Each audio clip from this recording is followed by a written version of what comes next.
When the Romans left Britain around 410 AD, the economic and administrative systems that had existed for almost 400 years soon began to crumble without the administrative or organisational infrastructure there to maintain them.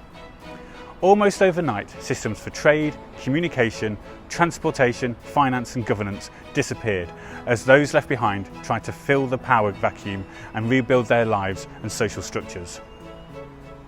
Out of this chaos, a new Britain was to emerge. A Britain divided into kingdoms, each fighting to stem the increasing tides of invaders and settlers from neighbouring territories as well as overseas. But how did the people of Leicester, or Rattay as it was still known then, manage through this period of commonly referred to as the Dark Ages? Did the town fall into darkness, or did it find a way to adapt and change? Join me, Jim Butler, as we explore this period of unprecedented upheaval and change through the lives and deaths of two remarkable women, two ladies of Mercia. Welcome to Hidden Histories of Leicester.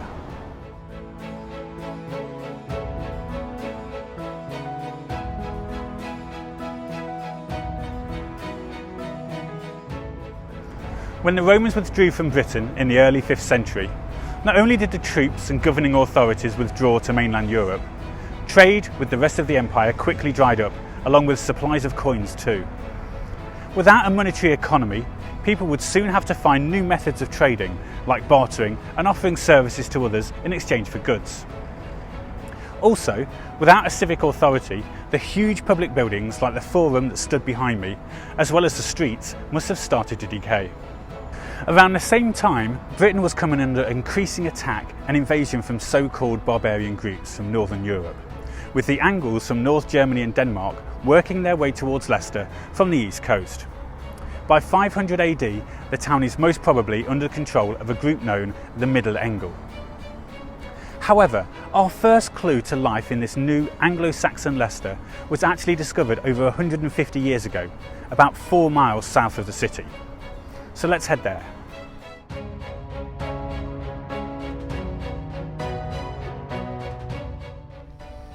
On the 6th of February 1866, here at what is now the edge of the Ayresmonsell estate, workmen digging for gravel came across a crude stone arch. When they broke through the stones, they discovered the skeleton of a young woman that was in such an immaculate condition they thought that they'd come across a recent murder, and so they called the police. What they had actually discovered was the burial site of an Anglo-Saxon woman who had died in approximately 500 AD. Along with the skeleton were a number of grave goods and other clues that told historians that this was a high status burial of an important individual. And so ever since, the skeleton has been known as the Glen Parva lady. Although only aged about 20 years old when she died, the Glen Parva lady was already married and already held a position of authority, as indicated by the girdle hangers found at her side. From trace fragments discovered, we know that she was buried in a sleeved linen undergarment with a woolen dress over the top, fastened with ornate metal brooches. Glass beads and a clawbone in her necklace, a glass beaker at her side, and a spindle whorl made of crystal clearly demonstrated her wealth. These finds could indicate that she belonged to an early branch of a royal Anglo-Saxon family that is thought to have centred on Great Glen. The name Glen is the earlier name of the River Sence, around which this domain was centred, including Fleckney, Wistow and Newton Harcourt. It's possible their domain stretched the few extra miles to include Glen Parva, around which the River Sence still meanders just 400 metres away from where the Glen Parva lady was discovered. Regardless, the Glen Parva lady's burial and her grave goods give us a valuable window into early Anglo-Saxon culture, both in Leicester and the wider area that would soon become the Kingdom of Mercia.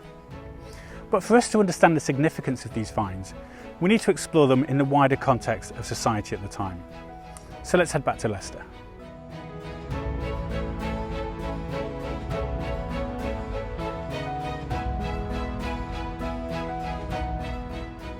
Following the departure of the Romans, the town wasn't simply abandoned. In fact, recent archaeological digs show that residents of Rattay cleverly repurposed both Roman civic buildings and villas to more industrious uses. Here, amongst the rubble and ruins of the collapsed east wall of the Roman McKellen building, which we'll discuss in a later episode, archaeologists discovered evidence of a number of Anglo-Saxon sunken feature buildings. These timber buildings are essentially built over a pit in the ground, sometimes with a suspended floor. They are often used as workshops, particularly for the manufacture of textiles, as evidenced by the discovery of loom weights, spindle whorls and combs, all of which are used for weaving.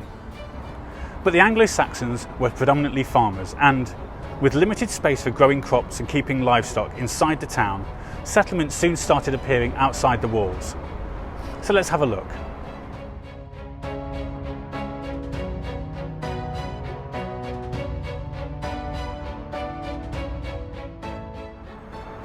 Under what is now De Montfort University campus, archaeologists have discovered evidence of a number of large timber buildings. This tells us that just outside the south gate of the Roman wall and spreading down what was the Tripontium road towards Lutterworth was clearly a thriving Anglo-Saxon settlement. Amongst the building remains was pottery and a number of finds that suggest the weaving of yarn and spinning of cloth was taking place. The spinning of wool into yarn would have been an everyday task for women and girls of all walks of life, as demonstrated by the crystal spindle whorl buried with the Glen Parva lady.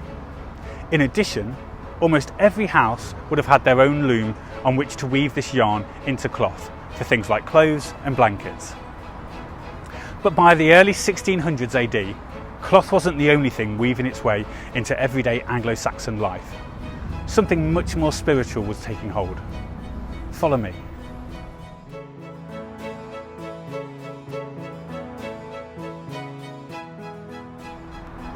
Although Christianity arrived in Britain during the Roman period, it remained one of a number of small cults on the fringes of society, and it wasn't until the Emperor Constantine was converted in 313 AD that Christian worship was tolerated and encouraged in Roman society.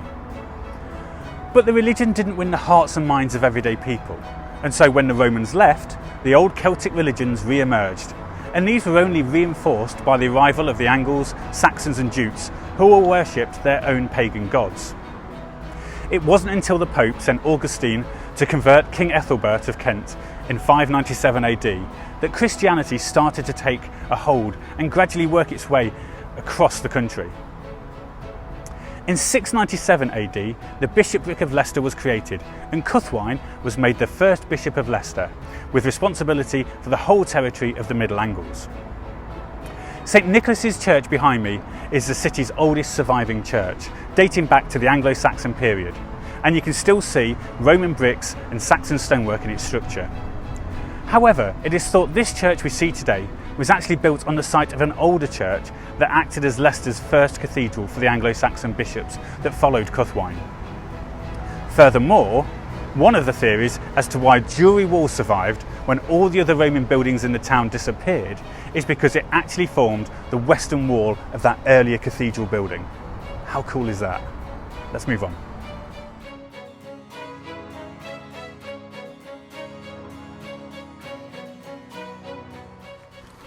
As the Angle peoples moved across the county, many stopped and settled with their families when they came across a suitable piece of land that they could farm and live off. As these families grew and intermingled with other families, often the settlements grew and grew also, often taking the name of a founder, a lord, or a geographical feature. Many of these settlements became the towns and villages that we know today. So let's take some time to understand these naming conventions and get to know our villages a little better. The modern word home derives from ham, which has both German and Scandinavian origins. But in terms of Leicestershire place names, it is usually the second or final element of a Saxon place name and usually means village. For example, Higham would have meant high village or settlement.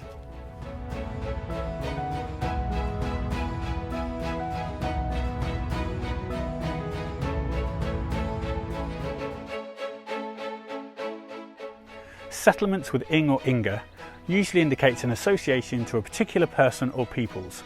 So here at Peatling Magna, along with the neighbouring Peatling Parva, the name is referring to the people of Piotla, which is an Old English male name.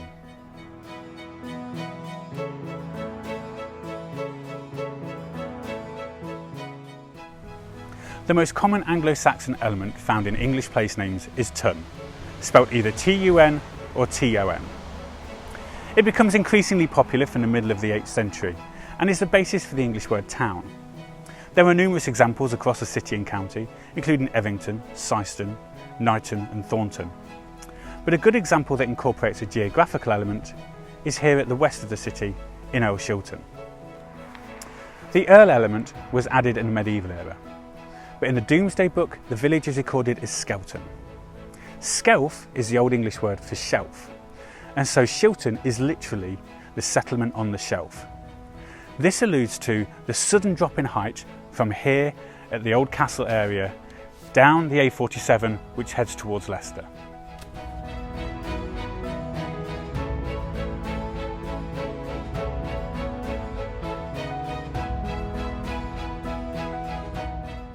The place name element Lee refers to a clearing, often within a woodland. In 749 AD, Gumley was known as Godman's-Lee, the woodland clearing associated with Godmund. At this time, Gumley was part of a royal estate, possibly as a hunting lodge, and both King Ethelbald and King Offa held council here. Let's move on.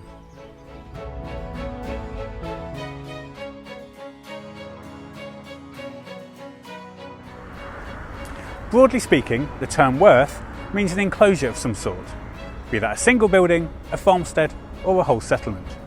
So in this instance, Kegworth is the settlement associated with Kegger.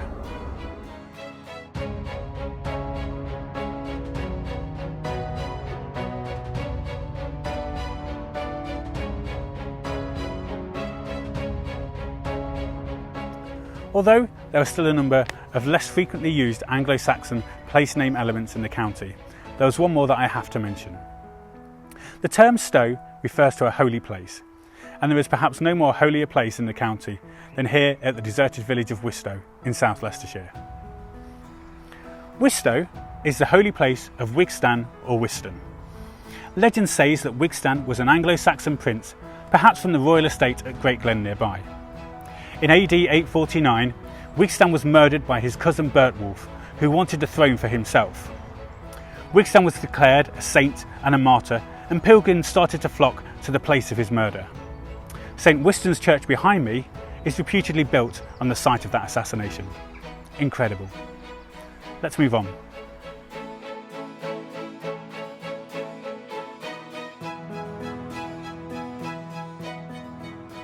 As I mentioned earlier, as post-Roman Britain developed, the people of its towns and villages began to form alliances with other groups, either based on kinship or trade or strong leadership. As these groups grew, they would clash with other groups, and they would grow and they would clash until eventually the country was divided into 7 kingdoms: Northumbria, Mercia, East Anglia, Essex, Kent, Sussex and Wessex. But by around 600 AD, and after much fighting, this had been reduced to just 5 kingdoms: Northumbria, Mercia, East Anglia, Kent and Wessex.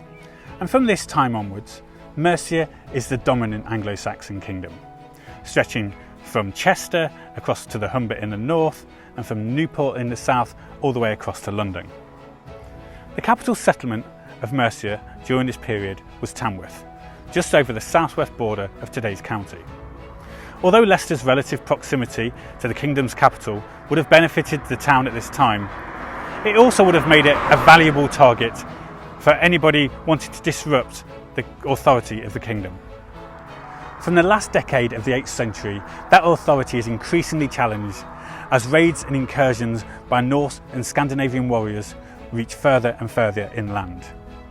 By the middle of the 9th century, it must have been clear to the people of Leicester, as well as the whole of Mercia, that the Danes were coming. So let's head back to Leicester.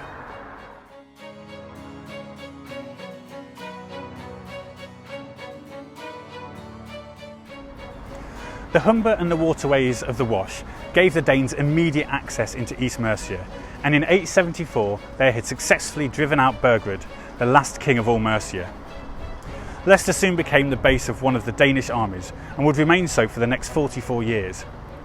The Danish occupying force seems to have centred itself mostly along the stretch between the Roman North and South Gates, along what is now High Cross Street.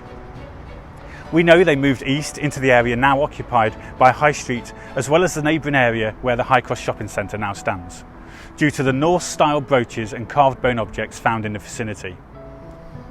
Their presence is still felt through the street names they created, many with the suffix gate, which refers to the Danish word gata, meaning street or way to.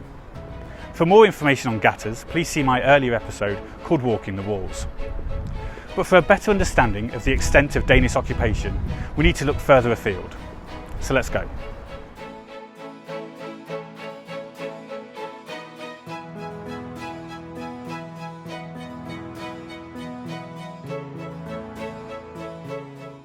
As with Anglo-Saxon settlements, when the Danes arrived, they named their homes and villages in the style of their homeland. By far the most common Scandinavian element of English place names is by, as in Thurmby, Blaby, Bushby, Kirby, Ashby, etc. In this instance, the element by refers to a farmstead or a village.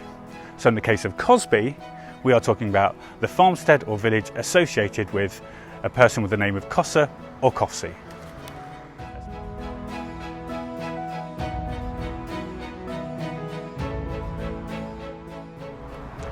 The second most common Danish element in place names is thorp. It tends to denote an outlying or secondary settlement, often on less fertile soils, perhaps founded by a later wave of settlers. Hence places like Barkby and neighbouring Barkby Thorpe. Other examples include Countersthorpe, Ullersthorpe, Donnersthorpe and Thorpe Langton. Here, just to the west of the Danish-occupied Leicester, was the village of Bromkinsthorpe, or the outlying settlement associated with Brunking. Although this settlement is long gone, the fact that the area is still referred to as the Dane Hills perhaps hints to its former occupants.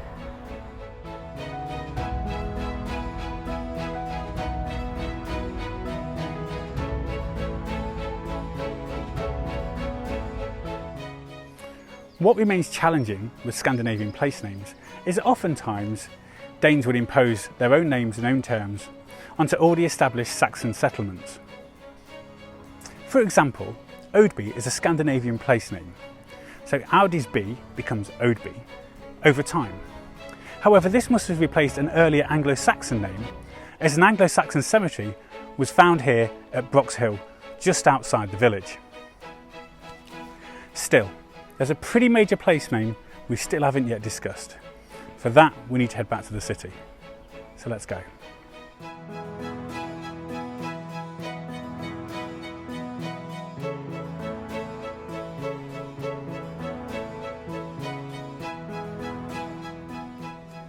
As mentioned in previous episodes, the Romans named the town we now call Leicester Ratae Curieltavorum, or Ratae for short.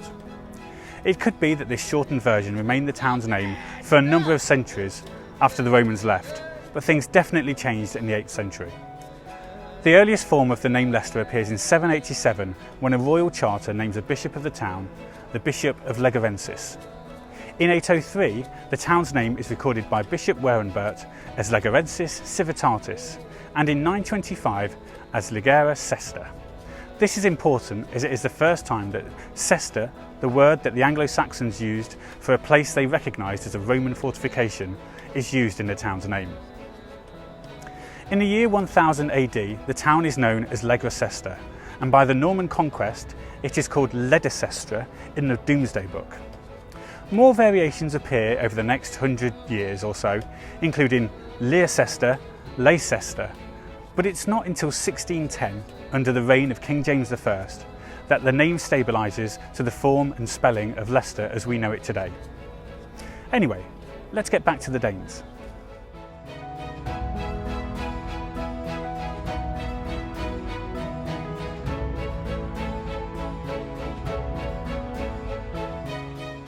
So by 874, Leicester is garrisoned by a Danish army, most likely under the command of a Jarl, a title that would later become known as Earl. In 886, King Alfred signs the Treaty of Wedmore, establishing a boundary between the Saxon and Danish ruled territories. Everything to the north and east of this boundary falls under Danish rule and becomes known as the Danelaw. In Leicester, this boundary follows the line of the old Roman road, the Watling Street, and that road as we know it, the A5, still forms the boundary of the southwest area of Leicestershire today. To strengthen their hold on the region and to defend against Saxon attack, the Danes installed their armies in 5 heavily fortified settlements called burhs. These settlements were at Leicester, Derby, Nottingham, Stamford and Lincoln, and they became known as the 5 boroughs. For the next 30 years, despite frequent incursions by both sides, the boundary between Saxon and Danish rule remained relatively fixed. However, in the early years of the 10th century, a new warrior and ruler would emerge who would effectively shift the balance of power in Britain back towards Saxon rulers. It's time to meet our second Lady of Mercia, so let's head to Shearsby.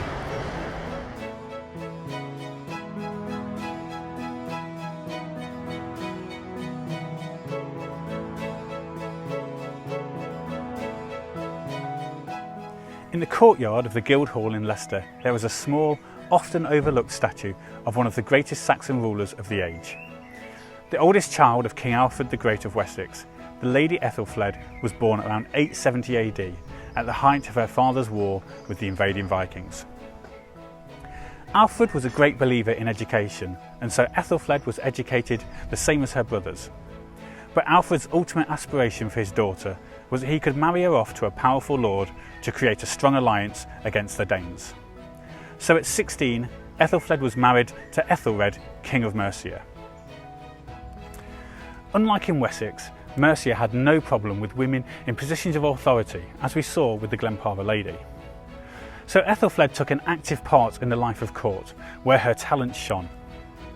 When her husband died in 911, Ethelfled became the sole ruler of the kingdom, the Lady of Mercia. In 913, Ethelfled boldly took the settlement of Scaregate, which is thought to be here at Shearsby, well within Danish territory. Her army then repelled a counterattack from the Danish forces at Leicester. But in 917, she was to have her greatest triumph, when her forces, supposedly led by her, attacked the Danish army at Derby and captured the town. Such was the fear and awe that she inspired in her enemies that in early 918, the Danish army in Leicester handed the town to her, and most of the local forces surrendered without a drop of blood being spilt, which is truly incredible. A few months later, even Danish-ruled York offered to pledge their allegiance to Ethelfled, but sadly she died on the 12th of June that year before she could take advantage of the offer. The offer was not repeated to her successor, the King of Wessex and her brother Edward, and it wasn't until her nephew Aethelstan defeated the armies of York in 927 that the last Danish kingdom fell. This made Aethelstan the first Anglo-Saxon ruler of all England, but arguably he never would have made it this far had it not been for the victories handed to him by Ethelfled, the Lady of Mercia.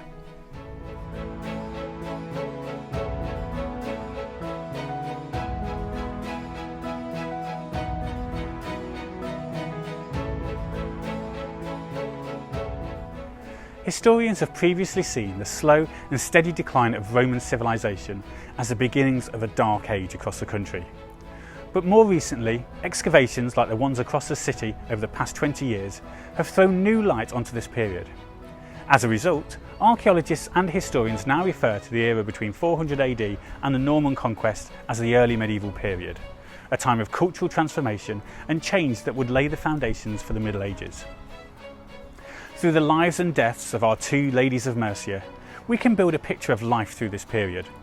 The Glen Parva lady, although not strictly speaking a Mercian, was clearly part of a burgeoning amalgamation of Romano-British and Germanic cultures that would become distinctly and uniquely Mercian. What we see through her burial is not a society in decline, lost in chaos, without Roman civil structures. Rather, the Glen Parva lady was part of a working, thriving community where wealth and social status were as much a part of everyday lives as they are today. Through Ethelfled's life, we see how the Mercian culture and attitudes to authority had evolved to the point where a woman assumed ultimate control of the kingdom and where seasoned warriors would willingly follow her into battle. It is said that in no other Anglo-Saxon kingdom at the time would Ethelfled have had such freedoms. Is this an early sign of gender equality in British history? Sadly not. But it does show that in this period and in this part of the country, people were willing to accept female authority based on actions and ability rather than just a judgment based on their gender. and perhaps, just perhaps, it hinted at a future where the city would be equally respectful of people, regardless of gender, sexuality, faith or race. Here's hoping. I hope you've enjoyed this exploration of Saxon Leicestershire. If so, please like and share, and don't forget to subscribe. Thanks for watching.